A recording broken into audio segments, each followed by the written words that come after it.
देखें, आप लोग गुनाह भी करेंगे अपनी ज़िंदगियों में, हम गलतियाँ भी करेंगे, लोगों का हक भी खाएँगे, लेकिन मसला ये है कि हम नदामत का इज़हार उन चीज़ों के ऊपर नहीं करते। और अल्लाह की ज़ात को, ये मैं आज आपको बता रहा हूँ कि खुदा की ज़ात को वो लोग जो गुनाह के ऊपर या गलतियों के ऊपर शर्मिंदा होते हैं, वो इतने उसको अज़ीज़ होते हैं, वो इतने प्यारे उसको बंदे लगते हैं, जो नदामत का इज़हार करते हैं और शर्मिंदा होते हैं। और वो खुद कहता है कि मुझे पता है तुम गुनाह करोगे, मुझे पता है तुम गलतियां करोगे और तुम बड़ी बड़ी लंबी लिस्टें बनाओगे, लेकिन एक चीज़ है, वो कहता है कि तुम दुनिया की हर चीज़ कर लेना, मैं बहुत रहम करने वाला हूँ, लेकिन एक चीज़ अपने अंदर कभी मत लेके आना। एक गुनाह ऐसा है जो ज़िंदगी में कभी मत करना। चाहे तुमने ज़मीन से लेके आसमान तक गुनाह कर लिए हों, लेकिन एक जुल्म और एक गुनाह अपने आप पर मत करना।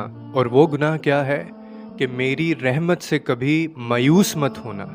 मैं बहुत रहीम व करीम हूँ, मैं बख्शने वाला हूँ, मुझे कोई फ़र्क नहीं पड़ता अगर मैं बख्शने पे आ जाऊँ, लेकिन तुम ये गुनाह कभी मत करना, ये जुल्म अपनी ज़ात पे मत करना कि कभी मेरी रहमत से तुम मायूस हो जाओ। और अल्लाह ने ऐसा क्यों कहा है हमें, उसकी एक बहुत बड़ी वजह है, क्योंकि आप 100% कभी भी परफॉर्म नहीं कर सकते। और ख़ास तौर पे जब आपका मुकाबला एक ऐसे दुश्मन से हो कि जो खुदा के आगे खड़ा है, जिसका खुदा से मुकाबला है, शैतान से आपका वास्ता पड़ा है, जिसने कसम खाई है कि आपको वो आखिर तक बहकाता रहेगा, तो आप क्या शैतान को बहुत आम चीज़ समझते हैं? ऐसा नहीं है, वो कोई कमज़ोर चीज़ थोड़ी है।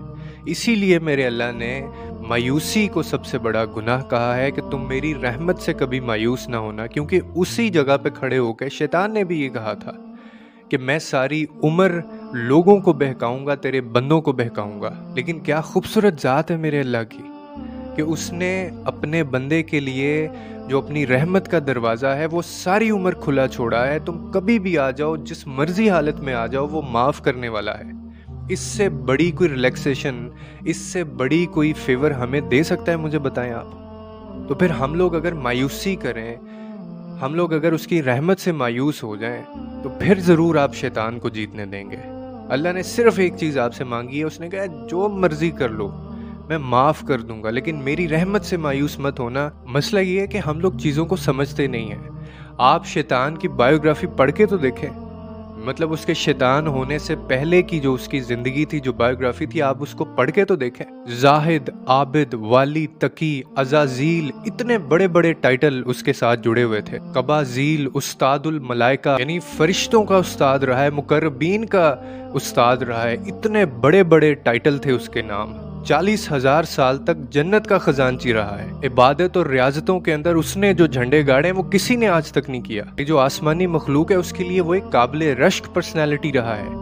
आप अगर उसकी बायोग्राफी शैतान होने से पहले की पढ़ें तो हर चीज के अंदर उसकी एक्सेस थी, कायनात की इंफॉर्मेशन में कायनात तक उसकी एक्सेस बेतहाशा थी। और अल्लाह के साथ उसकी एक बड़ी जबरदस्त रिलेशनिंग रही है, इतना खूबसूरत रिलेशन उसका अल्लाह ताला के साथ था। लेकिन उसके बाद ऐसा क्या हुआ? वो लईस हुआ, इब्लीस हुआ, शैतान हुआ, क्योंकि अल्लाह ताला की जात के सामने उसने चैलेंज कर दिया था। उसने कहा था मैं नहीं मानता आपके फैसले को, या मैं आपके फैसले की, आपके हुक्म की तामील नहीं कर सकता। तकब्बुर किया उसने कहा मैं नहीं मानता। लेकिन फिर भी मेरे अल्लाह की ज़ात देखें और ज़र्फ देखें उस ज़ात का कि इस गुस्ताखी के ऊपर भी उसको फ़ौरन सज़ा नहीं सुनाई। वरना मुश्किल था उनके लिए, अगर वो चाहते तो सफ़ाए हस्ती से 1 सेकंड के अंदर उसका नामो निशान मिटा देते, आज हम उसका नाम तक न जानते होते। फिर भी उसको मोहलत दी और कहा कि जाओ तुम अपनी आइडियोलॉजी के ऊपर लोगों को कन्विंस करो, मेरे बंदों को कन्विंस करो जाके। और उसने जो जो एक्सेस मांगी अल्लाह ताला ने उसको वो एक्सेस भी दी। उसने कहा मुझे क़यामत तक की ज़िंदगी दे दें। अल्लाह ताला ने कहा जाओ तुम्हें दी मैंने क़यामत तक ज़िंदगी। उसने कहा मेरी औलाद में इतनी कसरत हो जाए, उन्होंने वो भी दे दी। उसने कहा मैं जिसकी शक्ल में आना चाहूँ मैं उसकी शक्ल में आऊँगा। उसने कहा जा तू जिसकी मर्जी शक्ल में आ सकता है। और कहा कि ये लोग तुझे नज़र आएंगे लेकिन तू इन्हें नज़र नहीं आ सकता। इनके माल में तेरा हिस्सा होगा लेकिन तेरे माल में इनका हिस्सा नहीं होगा। यहाँ तक कि उसने हमारे दिमागों तक, हमारे जिस्मों तक, खून तक एक्सेस हासिल कर ली और दी उसको ये एक्सेस। फिर शैतान ने कहा कि अब मैं उनके ऊपर हमला करूंगा जहां से मेरा दिल करेगा, आगे से, पीछे से, दाएं से, बाएं से, हर तरह मैं इनको कन्विंस करने की कोशिश करूंगा। और फिर अल्लाह ने कहा कि हो सकता है कि तू बहुत सारे लोगों को कायल भी कर ले, बहुत सारे लोगों को तू डॉज भी दे लेगा, लेकिन इनमें से मेरे कुछ ऐसे बंदे होंगे जिनको तू कभी कायल नहीं कर सकेगा। मेरे वो बंदे जो इखलास वाले होंगे। और अल्लाह के उन बंदों ने देखें कैसी कैसी परफॉर्मेंस दी है अपने इखलास के अंदर, अपने सब्र के अंदर, अपने ज़र्फ़ के अंदर, कैसे कैसे उन्होंने शैतान को हराया, कैसे कैसे उन्होंने शैतान को मात दी। और इसी बात का जो मैंने शुरू में जिक्र किया था कि क्यों ज़रूरी है कि आपने उसकी रहमत से मायूस नहीं होना, क्योंकि आज आके हमारे पास यही सहारा बचता है। हम इतने मजबूत नहीं है कि हम शैतान से लड़ सकें, क्योंकि शैतान कोई आम कमज़ोर चीज़ नहीं है। जिसका मुकाबला अल्लाह ताला के साथ हो वो कमज़ोर या आम कैसे हो सकता है।